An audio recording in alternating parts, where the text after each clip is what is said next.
दत्तात्रेय होसबोले जी, संघ कार्यवाह, राष्ट्रीय स्वयंसेवक संघ, जो आज के कार्यक्रम के विशिष्ट अतिथि भी हैं, मेरा आपसे विनम्र आग्रह है कि कृपया आप मंच पर आए और हम सबका मार्गदर्शन करें। माननीय दत्तात्रेय जी।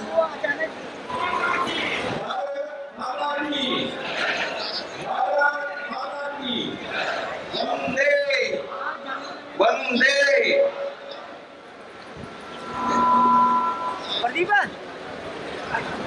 आप सभी को नमस्कार। मैं आप सब यहाँ इस परिसर में आए हुए सभी से प्रार्थना करता हूँ, आगे के कार्यक्रम के लिए कृपया अपने अपने स्थान पर विराजमान हो जाइए। थोड़े समय के कार्यक्रम में मैं कुछ विचार रखूंगा और आज के मुख्य अतिथि महोदय, उनके भी हमको सुनना है। भारत सरकार के माननीय रक्षा मंत्री आदरणीय श्री राजनाथ सिंह जी, जम्मू कश्मीर पीपल्स फोरम के सम्माननीय अध्यक्ष श्री रमेश चंद्र सभरवाल जी, जम्मू कश्मीर पीपल्स फोरम के सभी पदाधिकारीगण आज मंच पर विराजमान, पूर्व मुख्य न्यायाधीश श्री प्रमोद कोहली महाराज महोदय, lieutenant general R K. Sharma ji, lieutenant general गोसाई जी, लेफ्टिनेंट जनरल वीरेंद्र कुमार चतुर्वेदी जी, जो पूर्व सैनिक सेवा परिषद के अखिल भारतीय अध्यक्ष हैं, पूर्व डीजीपी श्री अशोक कुमार भानु जी, श्री सुदर्शन कुमार जी जो पूर्व डीजी हैं, Shri SN. Srivastava ji, major general SK. Sharma ji, doctor ST. Vice जी, और विशेष रूप से मैं नाम देना चाहता हूं परमवीर चक्र विजेता कैप्टन बाला सिंह जी, इस सभागार में उपस्थित केंद्र के मंत्री डॉक्टर जितेंद्र सिंह जी, यहाँ के सांसद श्री जुगल किशोर जी, राष्ट्रीय स्वयंसेवक संघ के जम्मू कश्मीर प्रांत के माननीय संघ चालक डॉक्टर गौतम सिंह जी,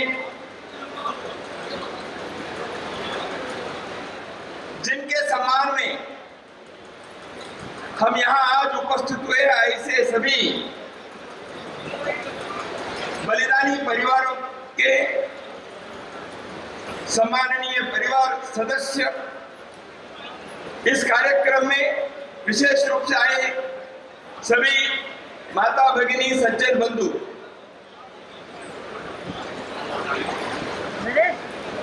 आज मेरे लिए एक स्वर्णिम दिवस है, ऐसे मैं मानता हूं। यह मेरे लिए अत्यंत गर्व और धन्यता की बात है कि आज उन परम पुण्यात्माओं के परिवारों के बीच उपस्थित हूं, जिन्होंने मातृभूमि की रक्षा के लिए अपने प्राणों की आहुति दी, और उन महान भावों के साथ यहाँ मैं बैठा हूं, जो अपने जीवन के महत्वपूर्ण वर्ष राष्ट्र की सेवा में लगा दिए और आज सेवानिवृत्त है, लेकिन देश के लिए सदैव सक्रिय है। बंधुओं, ऐसे वीरों के शौर्य और पराक्रम को स्मरण करते हुए स्वतंत्रता के इस अमृत महोत्सव वर्ष में हम कारगिल विजय दिवस के विशेष रूप से मना रहे हैं। इसलिए मैं जम्मू कश्मीर पीपल्स फोरम को विशेष रूप से उनका अभिनंदन करता हूं।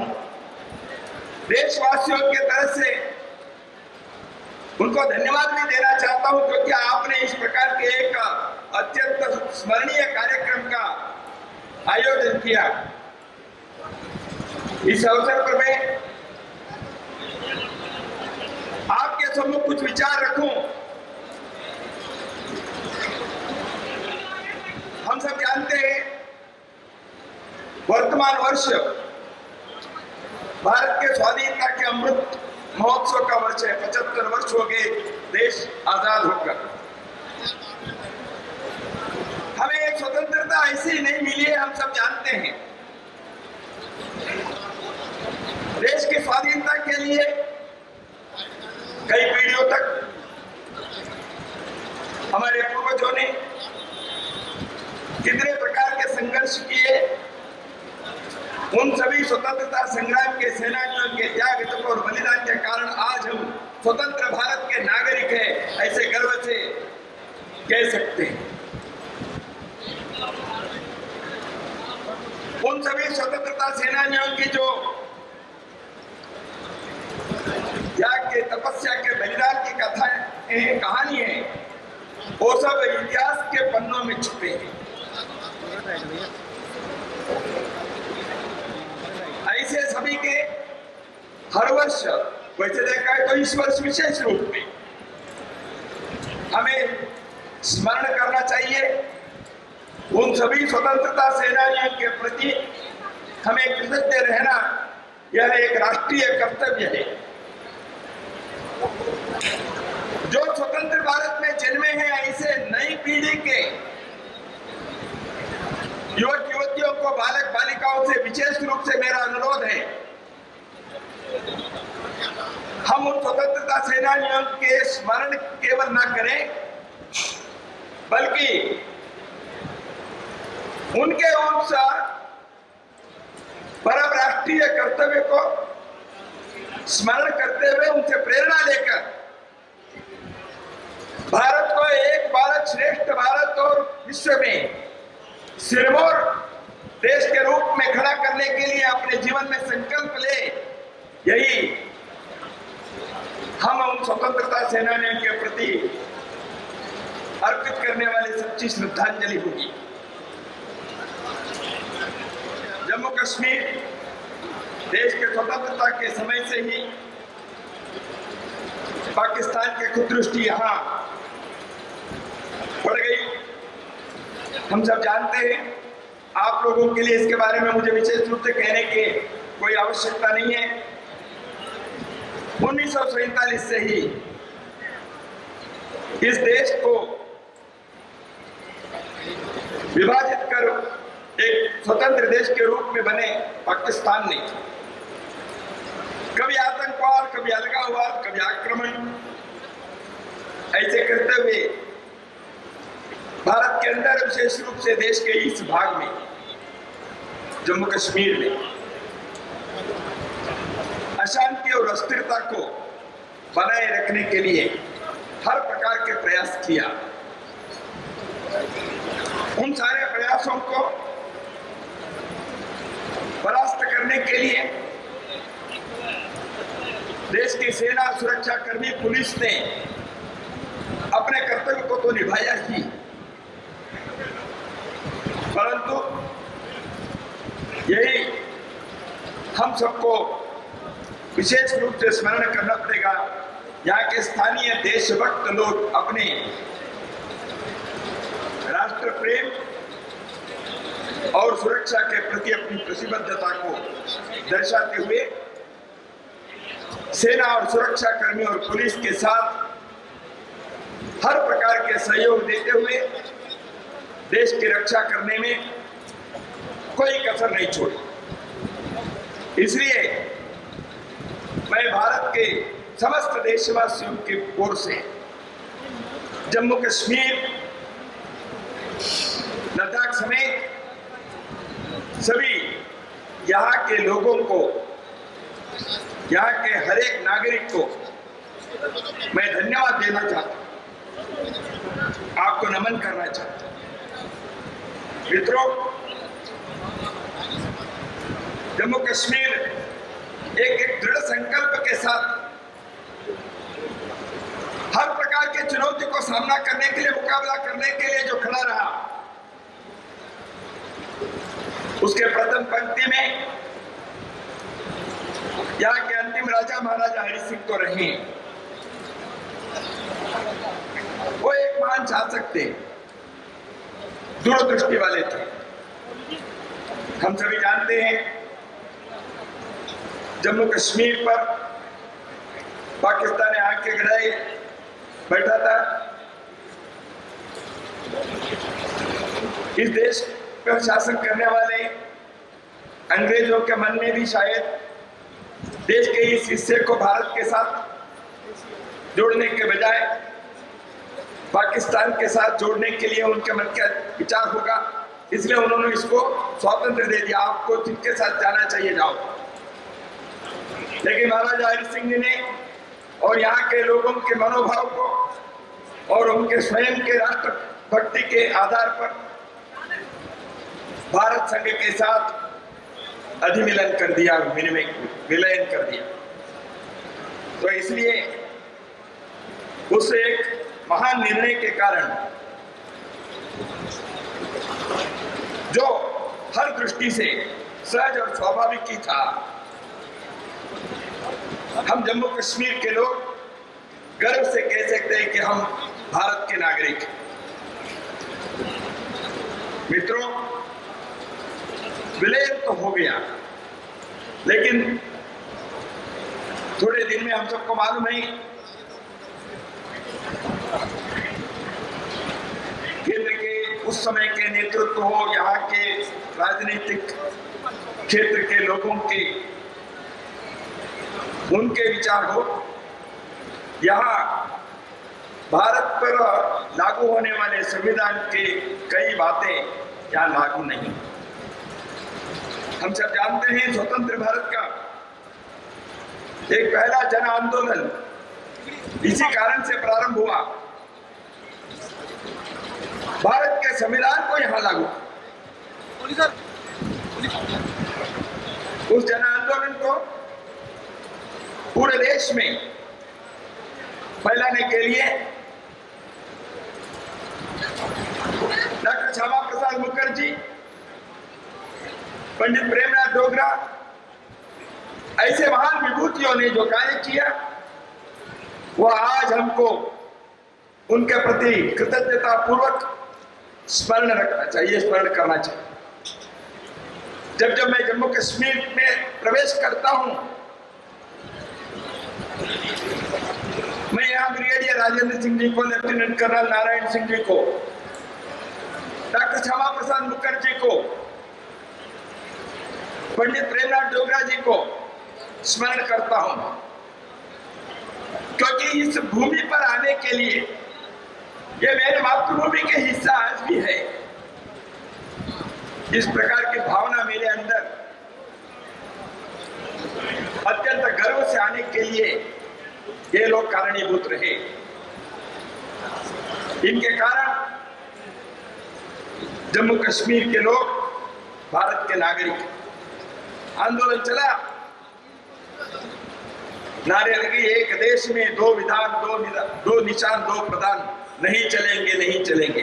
हम सबको मालूम है भारत के संविधान को एक हाथ में, तिरंगा झंडे को दूसरे हाथ में लेकर उस समय के राष्ट्रपति महोदय डॉक्टर राजेंद्र प्रसाद जी के चित्र को गले में लगाकर यहाँ के लोगों ने एक अद्भुत आंदोलन किया, जो स्वतंत्र भारत के प्रथम जन आंदोलन था।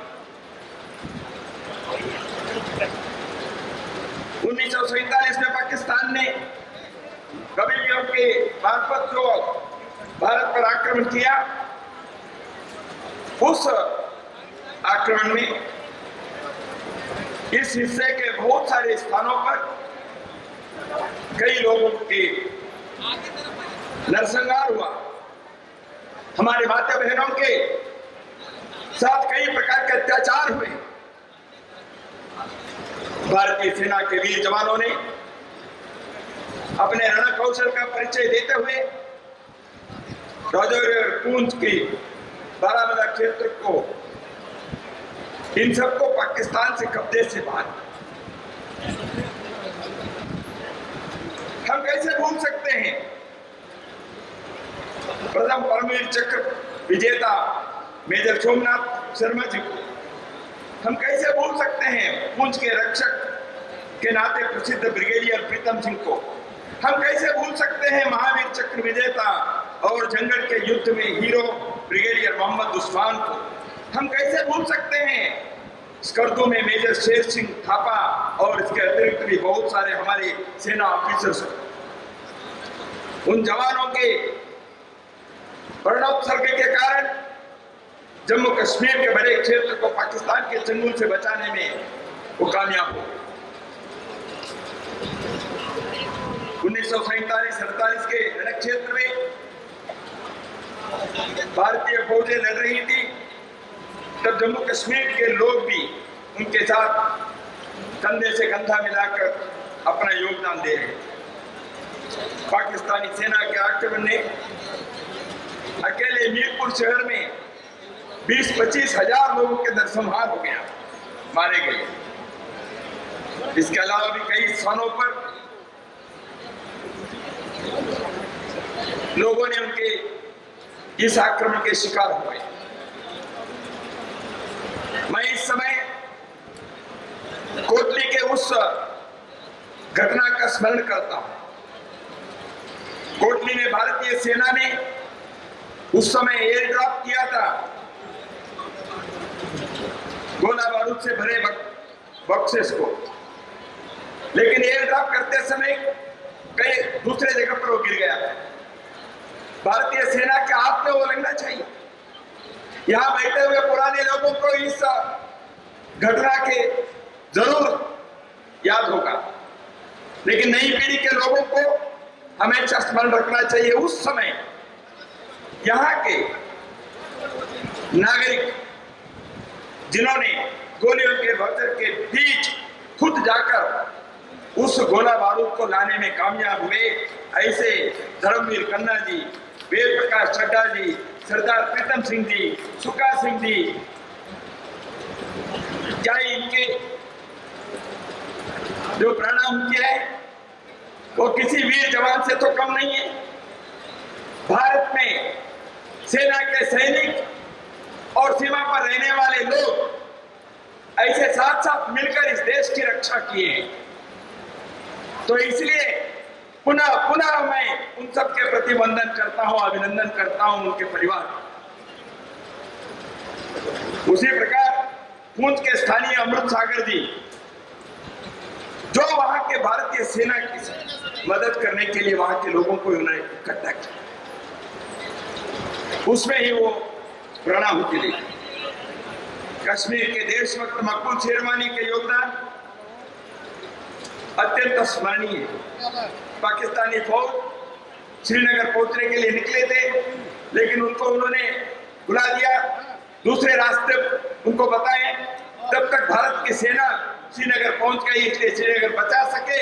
इसलिए उनके कारण पाकिस्तान के लोग कबाली, वहां की सेना श्रीनगर अपने कब्जे में नहीं ले सके।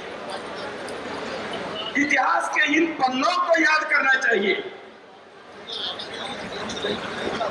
भारत की रक्षा यहाँ के लोगों के, यहाँ के नागरिकों के, यहाँ के वीर वनिताओं के, यहाँ कार्य किए हुए देश की सेना के, पुलिस के एक एक व्यक्ति ने जिस प्रकार इस देश की रक्षा के लिए अपने सब कुछ न्योछावर कर दिया। मैं यहाँ पर मेरे सिख भाई बहनों के बलिदान की एक घटना का स्मरण करना चाहता हूँ।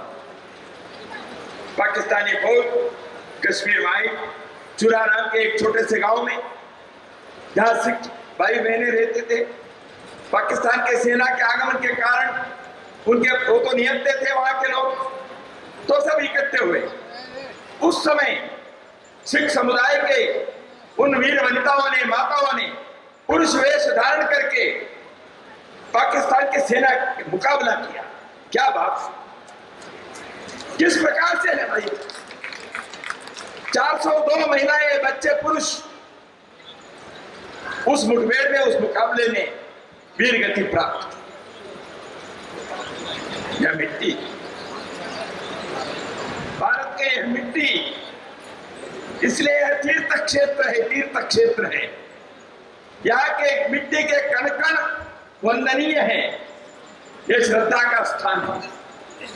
तो इसलिए आज हम इस प्रकार जब इकट्ठे हुए हैं, इन बातों को स्मरण करते हुए मेरे अंदर ऐसी भावना आती है कि मैं यहाँ के लोगों के लिए इस प्रकार के कार्यक्रम देश के हर हिस्से में होकर वहाँ के सैनिक, वहाँ के पुलिसकर्मी जो देश की रक्षा के लिए सब कुछ न्योछावर कर दिए, उनके प्रति सम्मान करने के, उनके प्रति कृतज्ञता व्यक्त करने के ऐसे कार्यक्रम का आयोजन होना चाहिए।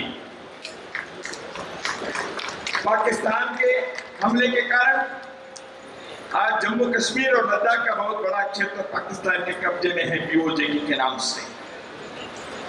वहां से विस्थापित हुए लाखों लोग आज जम्मू कश्मीर और शेष भारत में रह रहे हैं। विस्थापितों को शायद ऐसा कोई परिवार होगा जिनके घर में कोई सगे संबंधी उन्होंने खोया ना हो।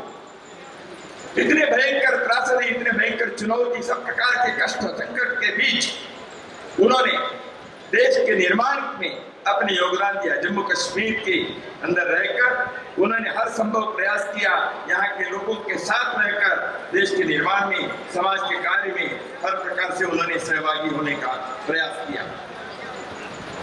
पाकिस्तान अधिक्रांत जम्मू कश्मीर के लोग स्वतंत्र भारत के जम्मू कश्मीर के पहले पीड़ित हैं। उनको पूर्ण न्याय मिलना चाहिए। आज वो तरस रहे हैं, भारत की ओर देख रहे हैं, हम कब स्वतंत्र हो। 1947 के पश्चात 1962 में चीन से 65, 71 और बाद में करगिल, इन सारी लड़ाइयों में पाकिस्तान की सेना के साथ मुकाबला करना यहाँ के लोगों ने किया, यहाँ की सेना ने किए। इतिहास के उन अध्यायों में मैं विस्तार से नहीं जाऊंगा, हम सब जानते हैं। जब पाकिस्तान की सेना ने 1971 में दुस्साहस किया, लेकिन हम सब जानते हैं भारत के जनता, भारत की सरकार एक तरफ बांग्लादेश को विमोचित करवाया, 93,000 पाकिस्तान की सेना आत्मसमर्पण कर दिए, घुटने टेक दिए भारत के शूरवीर सेनाओं के सामने। इस प्रकार भारत की सेना ने अपने शौर्य, पराक्रम, अनुशासन, देशभक्ति उसका परिचय दिया। कश्मीर घाटी में कश्मीर के हिंदुओं से जो अत्याचार उनके ऊपर पिछले कुछ दशकों में हुआ, उसके बारे में कहने की जरूरत नहीं है। अलगाववाद के, कश्मीरियत के नाम पर जो यहाँ के लोगों के साथ राक्षसी कृत्य हुए, वह इतिहास के रक्त रंजित अध्याय हो गए। मित्रों, जम्मू कश्मीर और लद्दाख के पुलिस ने सेना के जैसे हर इस प्रकार के आतंकवाद और अलगाववाद से लड़ते हुए उनको परास्त करने के लिए अपने बहुत ही महती भूमिका निभाई। आतंकवाद से जूझते हुए देश की रक्षा के लिए उन्होंने हर संभव अपने प्रयास किया। 1999 में पाकिस्तान ने जो करगिल पर आक्रमण किया चोरी छुपके, उस समय करगिल के लोगों ने जैसे वहां सेना के साथ खड़े रहकर उनकी सहायता की, इसके बारे में भी हम जानते हैं। जब करगिल का उल्लेख करता हूं, याद करता हूं, मेजर सौरभ कालिया,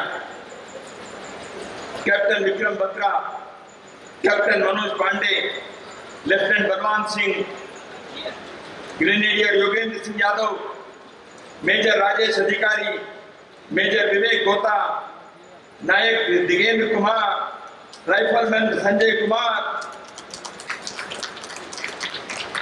ऐसे कई वीर सैनिकों के वह चित्र सामने आए। उनके कुछ परिवारों से मिलने का भी मैं अवसर कहूं या मेरा भाग्य कहूं या दुर्भाग्य कहूं, समझ में नहीं आता।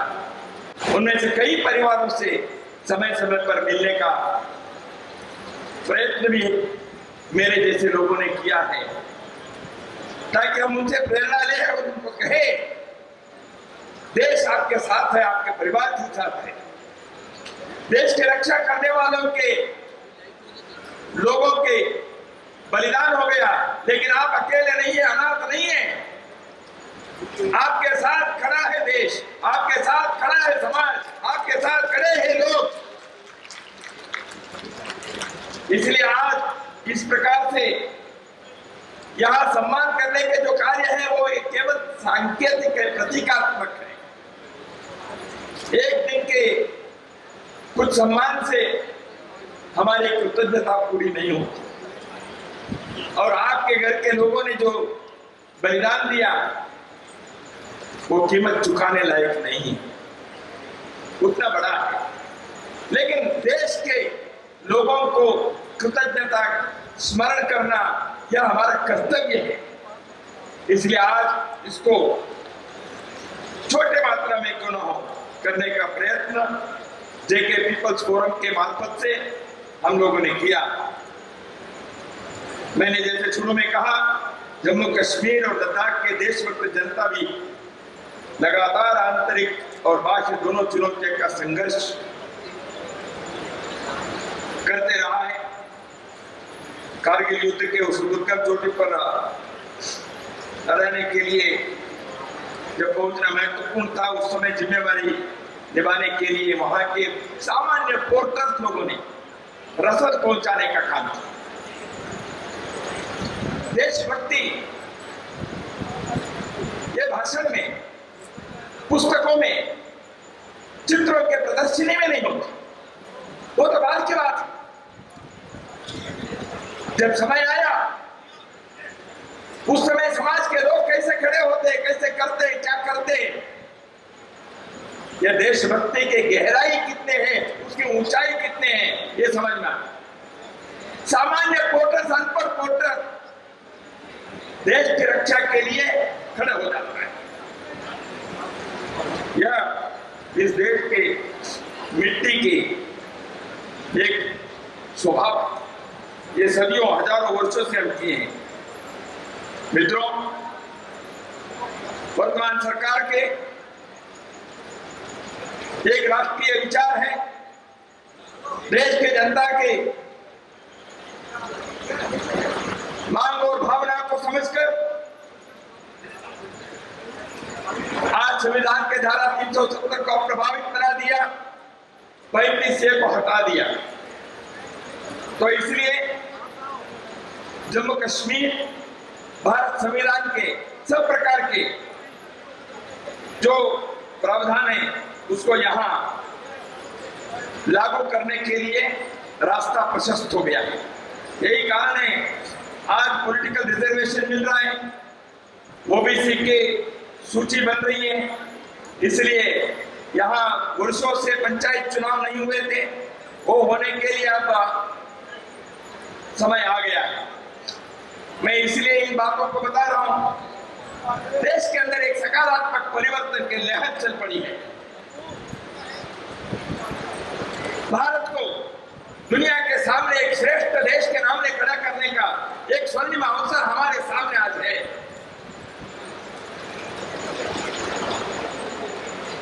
देश की सीमा की सुरक्षा, देश के समाज के आंतरिक सुरक्षा, सब प्रकार के भेदभाव, इन सबको मिटाते हुए सुरक्षा के ध्यान में रखते हुए हमें भारत को एक नवीन भारत के नाते, एक नवोदय भारत के नाते, एक स्वर्णिम भारत के नाते, एक सशक्त भारत के नाते, एक स्वाभिमानी भारत के रूप में, एक शक्तिशाली भारत के रूप में खड़ा करने का एक नया अध्याय प्रारंभ करना चाहिए। इसलिए आज मैं आपके सम्मुख इतना ही कहूंगा, हम अलगाववाद, आतंकवाद, आक्रमण, इन सब के साथ वर्दी पहने हुए सेना, सुरक्षा कर्मी, पुलिस, ये तो अपने कार्य निभाएंगे ही, लेकिन समाज अपनी जागरूकता, अपने प्रतिबद्धता, अपने संकल्प के साथ खड़े हो और अपने देश के वीर सैनिकों को हमेशा यह भरोसा रहे, हम आगे बढ़ते हैं तो सारा राष्ट्र मेरे सामने,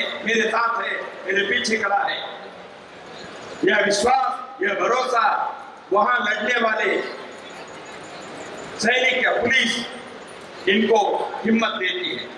तो इसलिए हम वीर शहीदों के स्मरण जब करते हैं, मुझे वो गीत की पंक्ति याद आती है, शहीदों की चिताओं पर लगेंगे हर वर्ष मेले, शहीदों की चिताओं पर लगेंगे हर वर्ष मेले, वतन पे मिटने वालों की यही बाकी निशा होगा।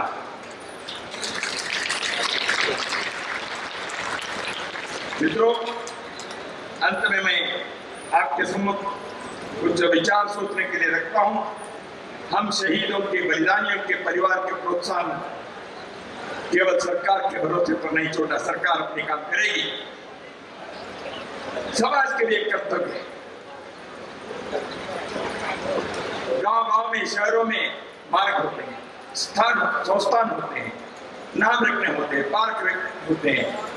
ऐसे हमारे वीर जवान जिन्होंने देश के लिए बलिदान दिया, उनके नाम पर उन पार्कों को, उन सड़कों को, उन संस्थानों को नामकरण करें। वीर बच्चों के लिए पुरस्कार देते हैं, उस समय हमारे वीर जवानों को, बलिदानी पुलिसों को याद रखें।